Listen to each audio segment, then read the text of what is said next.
Every day, you and I get bombarded with negative news. And just like our bodies becomes what we eat, our minds become the information that we consume. If you want to stay positive, it's so important that you also listen to stories that inspires you and uplifts you. In this podcast, we interview world-leading experts dedicated to solving the world's most pressing problems. And if you stick around, I promise you will not only be as informed as if you watch the news, you will feel uplifted, inspired, and have more positive energy in your life. Welcome to Great.com Talks with. Hi and welcome. Today Great.com talks with Patricia Patty McIlgreevy, who is the president and CEO of the Center for Disaster Philanthropy. And if you haven't heard of them before, they are an organization that works with funders, non-governmental organizations to strengthen the ability of communities to withstand disasters. And if you're new here into this podcast, you definitely want to press subscribe, either on YouTube or in your podcast app, because today we're going to learn about what we can do to minimize the negative effects of disasters and much, much more. So, Patty, thank you so much for taking the time. Thanks for having me here, Emil.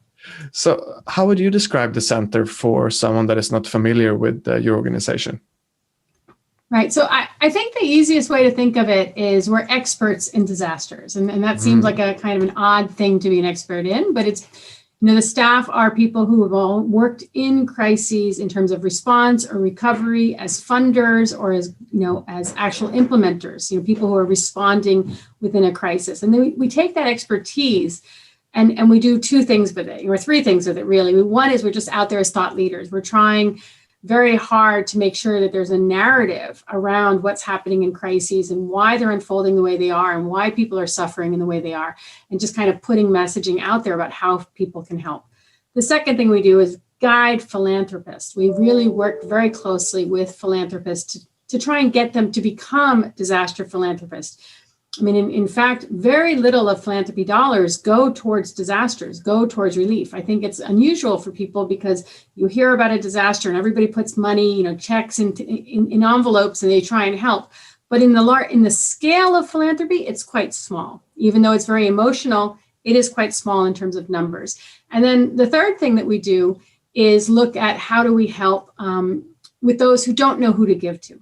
So you have philanthropists who really want to be helpful. They want to have a strategic approach, but they don't necessarily have the time or the staff to investigate, understand the different disasters, decide who are the best partners on the ground to work with, and to give that funding and manage it. And so we stand up funds where philanthropists can put their money if they'd like, but that's not required. We also give and work with philanthropists just to make sure that money is going into these situations and people are being helped.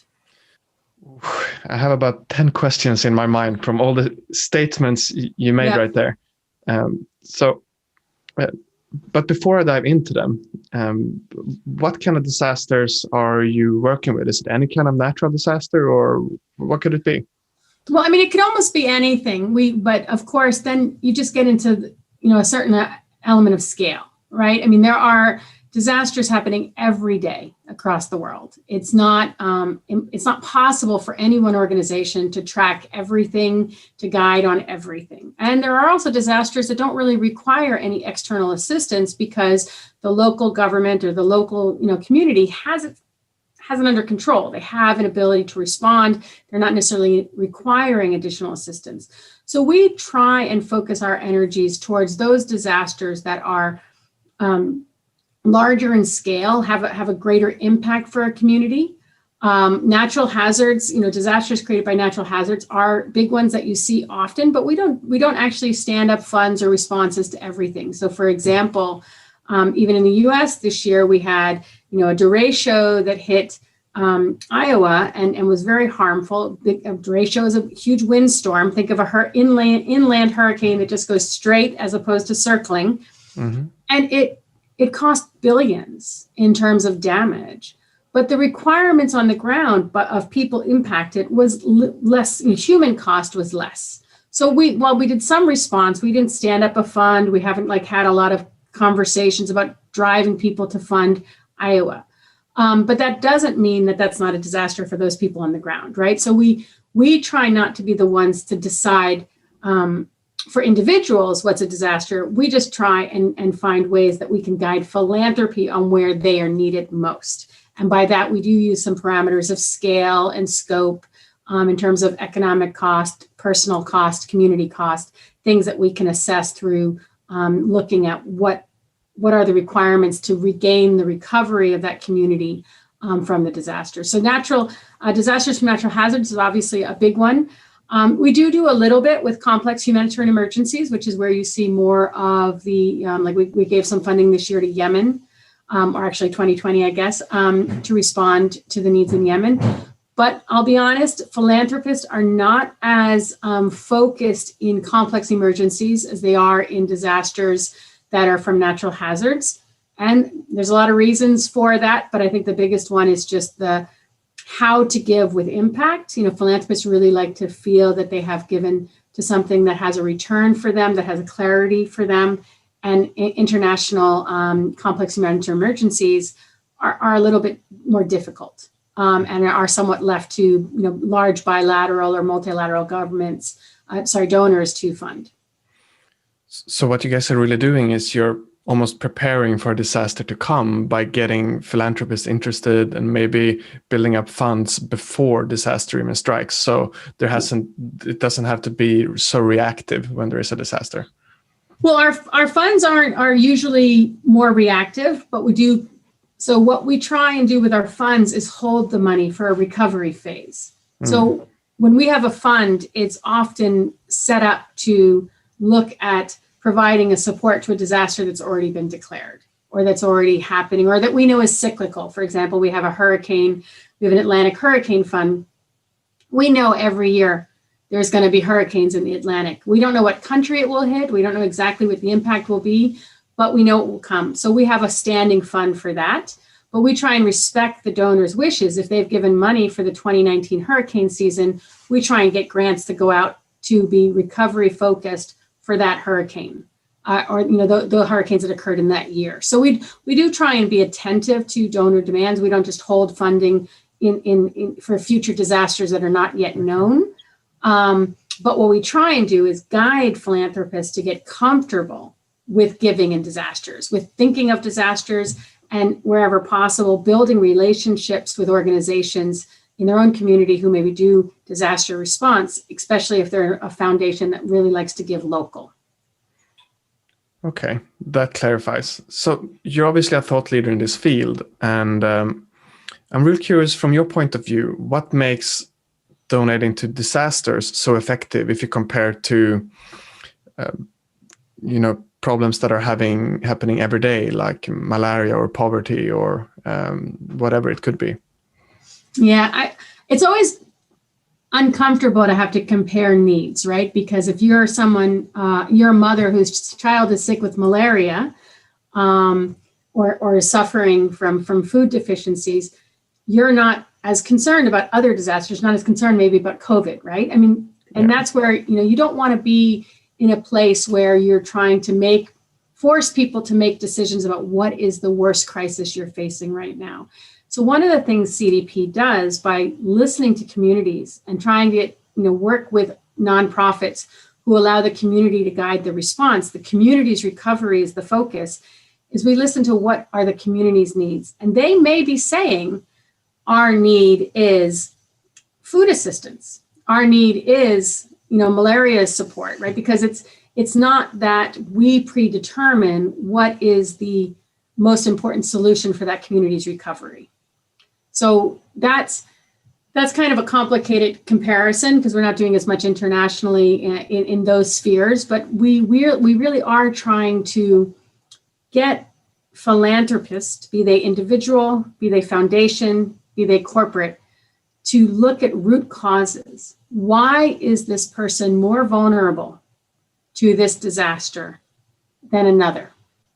And in that, you might then, Emil, start to unpack some of those issues of they're more vulnerable to COVID-19 because this is a traditional high malarial zone, and thus their body has been ravaged for years by malaria.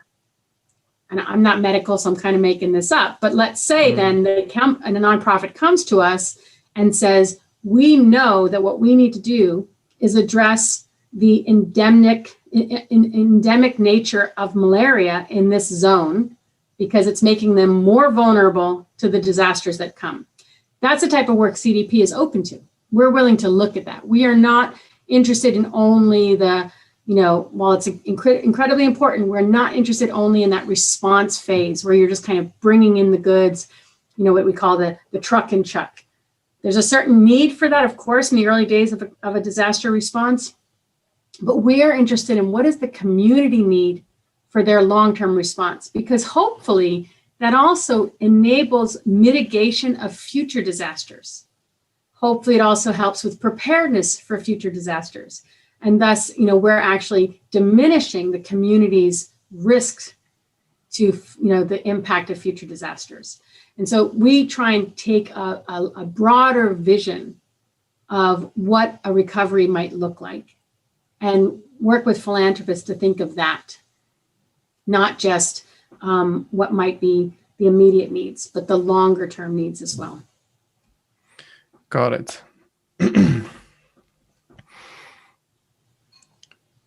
Yeah, it's an interesting approach because you're a rather small team, as I understood it from your website. So we're small but mighty.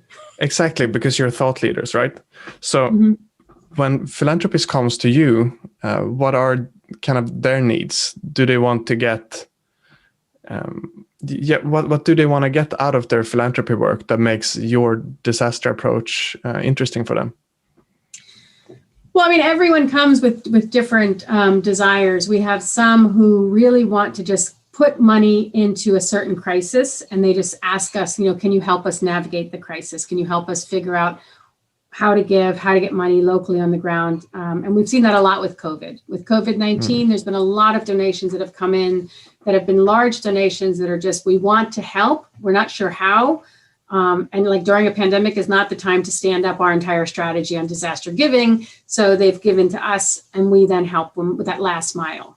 But in terms of our consulting work, where we guide philanthropists, where we work with them, we have a lot of different relationships. We have some who come to us and say, we would like to have a strategy related to disaster giving. Can you help us figure it out? And so we'll maybe, work with their executive leadership to kind of think through what are their options, what fits with their mission, what is the greatest connectivity to them. There's other ones where they're very focused on a specific area. So we have a disaster philanthropy playbook, which is designed to help philanthropists understand the options of giving within a disaster. And we had an insurance company come to us and say, we don't believe that people think enough about bereavement during a disaster and the importance of giving and attentiveness to bereavement and mental health. And so they funded us to do a playbook chapter specifically to that issue, to guide other philanthropists on that issue. We also do things where, we might just be like a peer exchange, right? I was on a call a couple of months ago with someone addressing the Washington state wildfires, and they just wanted to talk through their giving, who they were giving to, what their approach was, did it make sense? How does it connect with the government? So, just kind of on the cuff, professional assistance, just an expertise kind of, we didn't get involved with their giving. We didn't guide them on their giving. We just kind of allowed them to talk it through with us to kind of check their own thinking.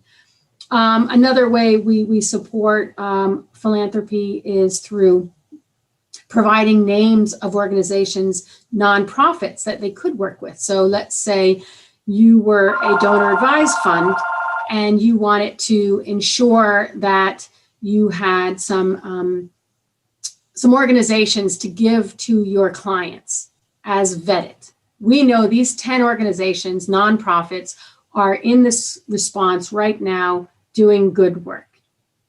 We work with a few donor advised funds. We give them those names, and then their clients give directly to them. We don't touch it, right? It goes from us as a guide. The donor advised fund provides it to the clients. The clients then make their decisions, and we just keep those lists updated and continually check to ensure, that they are working against the needs that are identified.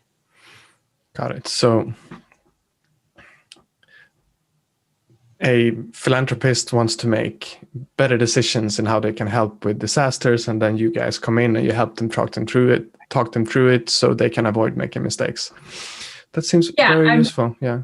Yeah, I mean, or even just, reinventing the wheel. I mean, it's less mistakes that we're concerned about as much as spending time having to learn everything that's kind of known already, that they can kind of jump a little bit of that learning and get themselves closer to being comfortable to giving to the community. What kind of disasters do you think are the biggest threats moving forward? Well, I think disasters are getting worse. I mean, natural hazards are getting worse. We know that climate change is a strong factor in that, of course, but so are some of the ways we've chosen to build and live, right? So, as disasters are getting worse, we're also building closer to coastlines. We're building more, in different areas. We're infringing upon areas that would have provided natural breaks in the past for fires, for example. So it's a combination of factors that are leading us to, having worse crises than we did in the past. And I think that's proven. That's been costed out for the U.S. specifically. Last year broke all records. There were more billion-dollar, as they call them, disasters. Of course, it's a very economically based model. It's cost of the disaster. There were more billion-dollar disasters than any previous year since they started tracking. The hurricane season, we went into the Greek alphabet. That the challenges we're having right now beyond the pandemic. The pandemic is obviously an enormous global crisis. But we are having also additional disasters are just getting more common, more damaging, and stronger than in the past. And we're facing them with less preparation, infrastructure challenges, communities and places that we know are at risk, floodplains, we just are going to have more disasters, unfortunately. But a disaster is in and of itself, an incredible disaster in and of itself is a crisis that impacts people. Nobody talks about the worst hurricane in 2020 never touched land. Nobody talks about it. It's called a fish storm. I think it was called Zeta maybe, but no one talks about her because she didn't hurt anyone, any humans, but she was the most powerful. So we need to remember that the way something becomes a disaster is when it starts to have an economic or human cost. And that's where we can then prepare, we can mitigate the impact of a disaster. But that takes thinking of it in advance and putting money into something you don't yet see. And that's always been a problem for the disaster industry, is that risk reduction, preparedness activities are always underfunded. Yeah, and I think we can see that with the pandemic as well. Exactly. Yeah. The pandemic's a perfect example of it. Look at what preparedness would have done. Look at what some mitigation activities would have done. Yeah. I don't think it would have necessarily shortened the pandemic but it might have made some, because of course the vaccine still takes time and it's at record speed, but it would have potentially decreased the impact on everyone's individual, situation, their livelihood, their enclosed lockdown, etc. Yeah. So someone listening to this then, and they want to take some positive action to help mitigate the risk of disasters, what can they do to somehow be a part of the solution? Well, you know what organizations you like that work on disasters, that do response in disasters. Is your funding sustainable? Do you provide sustainable, unrestricted dollars or euros or whatever currency you donate in? Do you provide the trust to that organization to do what they know needs to be done with your donation? That's a huge part of what needs to change. As long as organizations are constantly beholden to proving to their donors what they did exactly with the money that had a cost that kind of pulls at heartstrings, we will keep with the cycle of response, because that's where people want to see I want to see that my money went to help someone today who was harmed or hurt. Helping preparedness or mitigation is, I want to know that no one was harmed or hurt, and that's a lot harder to prove. And it's not, I mean, as someone from the German government once told me, it's not very sexy for my minister to give, a few million euros to avoiding a disaster. Yeah. It's really hard to convince people that had an impact, but it does. It's proven. We know it does. But how do we get people to invest in that? But of course, it's not entirely upon philanthropists either. So, you need your governments to invest in infrastructure. You need your governments to invest in the preparedness that needs to happen. You brought up the COVID-19. That would not have been stopped by preparedness of philanthropy. It's the governments who needed to be preparing. Nonprofits, philanthropy, they play supporting roles, but the key role still needs to be the government, and every individual who takes part in the governance of their countries, in terms of, even if it's just voting and paying tax, you have a say in where your government is investing their funds. And it needs to go into, we're concerned about where we're going. We want to avoid disasters, we want to mitigate them, and we want to respond to them. Make donations yourself, get involved, and also see what you can do to affect your government. Got it. Right. Patty, thank you so much for taking the time to speak with Great.com today. I felt like I learned a lot about what's happening with disasters, what the challenges are, and what we should do moving forward. So thank you so much. Thank you. Take care. Thank you. And for you listening, if you enjoyed this episode, if you thought it was important, press subscribe on YouTube or in your podcast app, because that is showing the algorithms that this was an important conversation. So more people can learn about disasters, how we can mitigate them, and how we can reduce the suffering that they create. So thank you so much for listening, and we'll see you in the next episode. What is Great.com? That is the most common question that we get. And the shortest answer I can give you is that we are a company that is moving money from the online casino industry and donates it to charities that is helping the environment. The long answer, unfortunately, I don't have time to tell you today. But if you're curious, definitely Google what is Great.com to learn more.